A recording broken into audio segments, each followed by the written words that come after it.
Hey everyone, Dr. Eric here from Med Better Health, where we talk all things dementia. I want to start off today with a story that's a true story. You know, there was a situation where an elderly individual had a diagnosis of dementia, and that individual was driving a car, and it was late at night, and it was dark, and he was on a highway, and he was driving one way, and a family, a father, a mom, and 3 of their kids were driving the opposite way.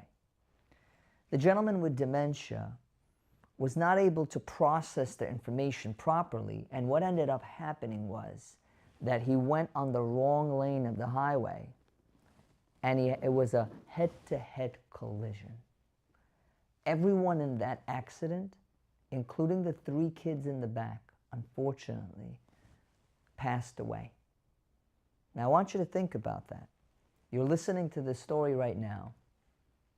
You're a caregiver. You're taking care of mom or dad or another person living with dementia. Has this been a concern for you? Have you thought about that? Hey, mom has mild, moderate dementia.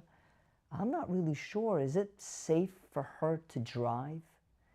That's a question I get asked all the time. And in today's session, we're going to go through the details together. Are you ready? Let's go. So, the collision of independence and cognitive decline. Let's look at this together. What families see? The physical ability to drive. You look at someone, you're like, look, they know how to start a car. They know how to press on the gas. You know, it looks fine to me. But really, if you dig deeper, what dementia changes is actually the cognitive ability to process. Dementia, very often, when it comes to driving, it destroys judgment, attention, reaction time, and spatial awareness. Right? Think about that. So, if we go down and we start evaluating, I want you to think about it this way. Driving safety is not a single skill. There are multiple skills involved in safely driving. Number 1, think about it, memory. Number 2, visual spatial orientation. Number 3, executive function. Number 4, reaction time. Right? Reaction time is very important. And then number 5 is actual insight. All of those combined, that is what makes safe driving. It's not just one thing, but it's all of these things combined. So when we look at it, safe driving is not about whether someone wants to drive or tries hard to be safe, but it's about whether the brain can process a fast and unpredictable environment.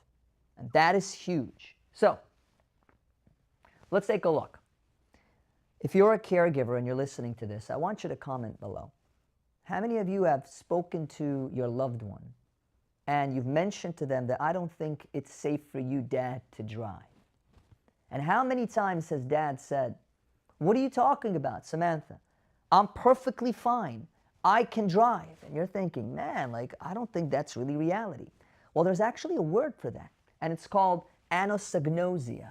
What does that mean? What does anosognosia mean? And it's important for you listening to know the definition. Some people genuinely cannot recognize that they have a cognitive impairment because they have physical brain changes. They're not denying it. No. In their world, they think they're okay. It's the brain damage that's causing them not to recognize that they actually have a problem. When they say, I drive fine, they usually believe it. The disease has damaged their brain's ability to actually self-check the reality of it. So don't get upset. Don't say every time I talk to mom, I tell her she shouldn't drive, she just doesn't get it. The reason she doesn't get it is because of anosognosia. All right? And I want you to remember that. Now, this is a great thing that we've really created for you folks and will be really, really helpful. And just like the traffic light, we have green, yellow, and red. Right? And I want you to think in these categories when you're evaluating the safety of your loved ones to drive. Number 1, If it's green, if there's no red flags, normal age-related driving, just caution, right? There's nothing going on. However, if you start noticing dad or mom are drifting lanes, driving a little bit too slow, right? It's 50 and they're driving 15 or 20, right? That's a little issue, right? They're getting tickets all of a sudden. They were great drivers, and all of a sudden they're getting new tickets that are coming on. They want to merge from one lane to the other, and they feel a little uncomfortable, and you see the cars going beep, beep, beep, and they're trying to like squeeze, and like, wow, that never happened before. That's yellow. And we'll talk about what to do when you're in the yellow category. What about if you're in the red? And yellow means evaluate, and we'll talk about how you evaluate, okay? Red is stop and act. What's red? Well, let's take a look. Confusing the gas and brake. Interesting. Running red lights or stop signs. Dad, you missed the stop sign. Oh, really? I didn't see. And it's over and over again. You missed the red light. Oh, I didn't see. You got to be careful. Those are the first signs, right? New and unexplained vehicle damage. Scratches, little dents on the cars that were never there before, right? Getting lost in familiar routes. Dad went to the same shopping plaza over and over, and now he calls you, he's like, honey, I got lost. I'm not sure where I'm at. Right? That's an issue. And crashes or near misses. What I want you to really take away from this is, what does this translate to you? Do not wait for serious crashes or situations. The risk is real. Everyday red flags. The second you see a red flag, the second you see one of these guys, I want you to stop and act. Remember that. Stop and act. Okay?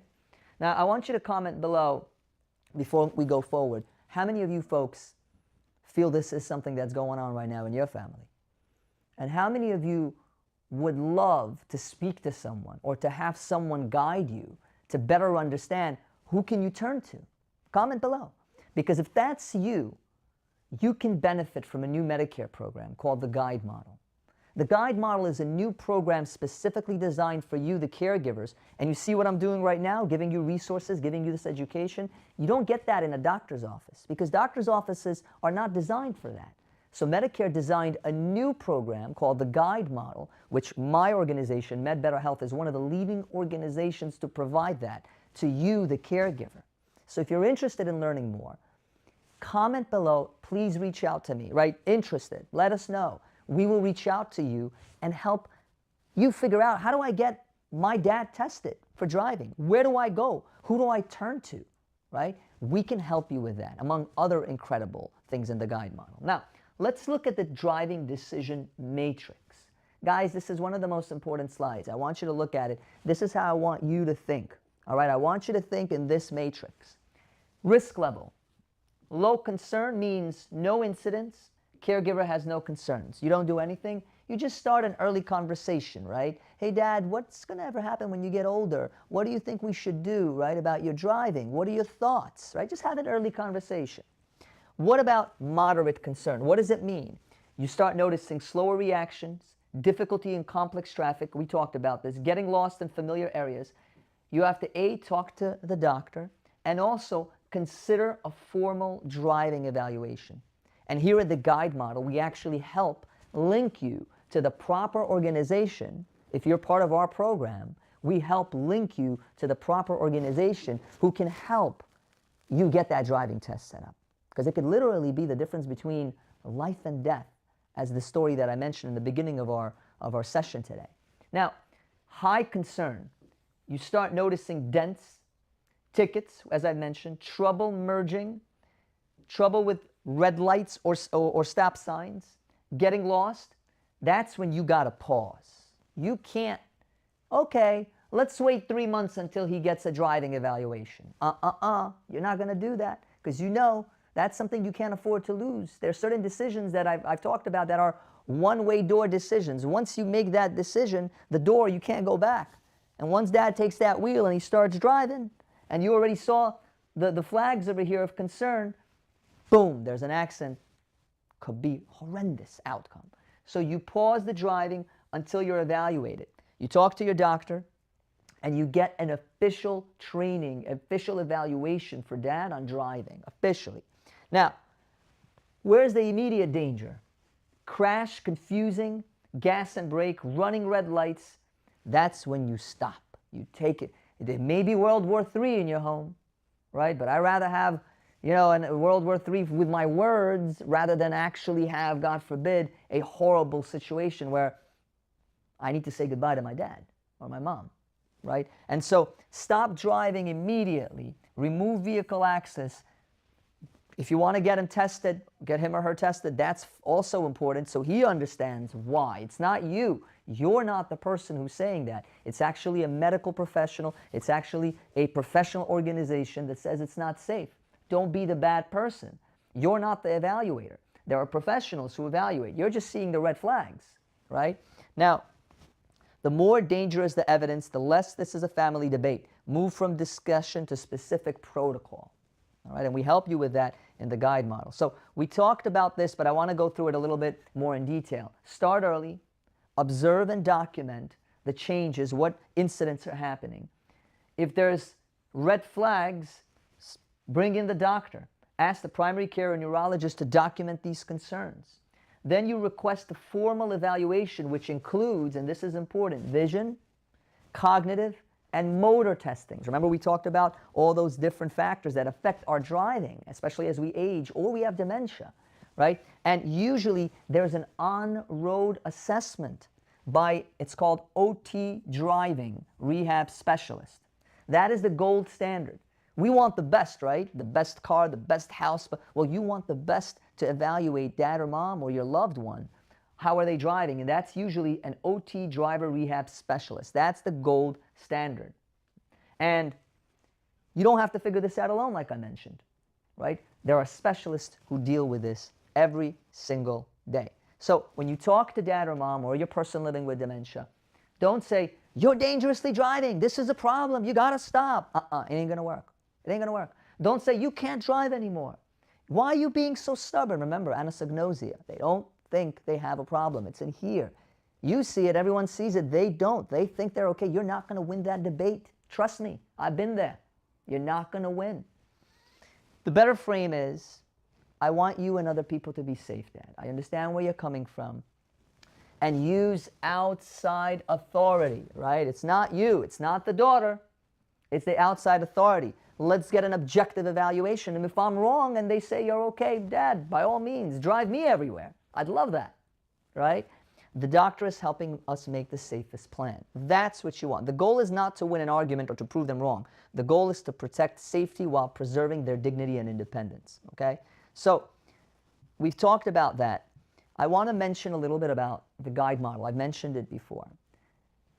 I hope you're finding this information really useful. And if you are, I want you to comment below that you are finding this useful. Because, like I mentioned before, not a lot of doctors' offices have the time to go through this. That's why Medicare in 2024 until 2032, it's an 8-year pilot, which I want you to take advantage of. If mom or dad or any person you love has a diagnosis of dementia, and if they have traditional Medicare, you, the caregiver, can get additional support. What type of support? Well, you see what I was doing right now with you? I was educating you. Well, imagine if you had that one-on-one with your personal concierge care navigator, that any question you have, I'm not sure how dad is driving. You call and that care navigator helps you find the right specialist in your area, guide you to the right protocols, helps you through talking to your dad and mom or your loved one about this situation. That's all covered now for free. You don't change your doctor, you don't change your insurance, you don't change your pharmacy. Everything stays the same and you get the benefit of your own personal concierge. Or what if it's 10 o'clock at night and dad is acting a little strange? Who are you going to call? Now, don't say Ghostbusters for those of you who are old enough to remember that, right? Who are you going to call? You're going to call a 24/7 support line that you have as part of our guide model, Med Better Health. You would call us and say, hey, dad's acting a little strange. Can you help me? I don't know what to do. Can you imagine having that resource at no cost, now covered by Medicare, specifically for you, the caregiver? And last but not least, you're probably exhausted. You probably have, those of you listening right now, and comment below, you probably have a family. You have work. You have responsibilities. You have friends. You have personal interests. You have kids that drive you crazy. I know mine drive me crazy, right? I have enough things here, and then I'm also trying to take care of my mom, my dad, my grandma, let's say, who has dementia. And sometimes I just need to catch a break. I just need to catch a break. And I'm thinking, man, what if, for example, Medicare would pay for me to catch a break? They would pay a private duty home care agency to come in, sit with my mom 4 hours every Sunday, say for like 18 weeks, because there's a specific number of hours that's allowed. And then I can go take care of me for those 18 Sundays. Or what if my mom was hospitalized and she comes from the hospital and it's a mess in the home, and I can have someone spend 8 hours a day, 5 days a week for a whole week, which is 40 hours, to be there in our house during that transition. How would that feel? Tell me. Comment below if you feel something like this would be helpful for you. If the answer is yes, it's very simple, guys. You're going to see a website right over here above, right? And also in the description, you're going to see the website. And I want you to go there. I want you to click on it. It's 5 minutes of your time. There's a video that actually describes what the guide model is in 5 minutes. It's perfect. Once you hear it, you will say, I'm more than confident, wow, I want to get started on this. You'll see the form below. It's an easy form. You fill it out. Someone from my team reaches out to you and helps you get onto this program, holds your hand along questions like this when it comes to driving and any other educational support. So I hope you found this video helpful. If you found value out of this content, do me a favor, subscribe. It's so important because the more you subscribe, the more people find out about these programs. Comment below. Definitely like the video. It's so important to us. And I look forward to creating more content like this for you to help all of the caregivers who are doing such an incredible job. I'll see you on the next video.